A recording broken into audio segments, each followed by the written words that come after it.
بسم الله الرحمن الرحيم عن شداد بن أوس رضي الله تعالى عنه قال قال رسول الله صلى الله تعالى عليه وسلم الكيس من دان نفسه وعمل لما بعد الموت رواہ الترمذی۔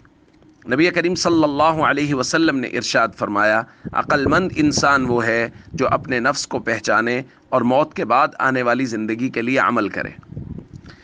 دوستو، نفس اور شیطان انسان کے دشمن ہیں اور وہ ہمیشہ اس کوشش میں لگے ہوئے ہیں کہ انسان اعمال آخرت سے غافل ہو جائے، فرائض اور ارکان اسلام سے دور ہو جائے اور اللہ اور اس کے رسول کے احکام کو پس پشت ڈال دے،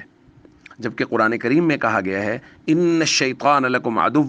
فاتخذوہ عدوا، کہ شیطان تمہارا دشمن ہے اور اس کو اپنا دشمن سمجھو، اس کے ورغلانے میں، اس کے وساوس ڈالنے میں تم اس کا شکار مت بنو۔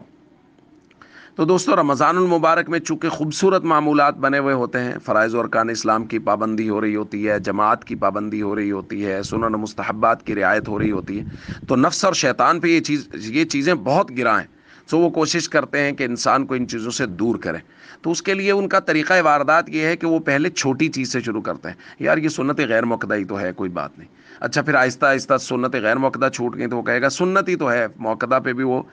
ضرب لگائے گا کہ سنت ہی تو ہے، کون سا فرض ہے۔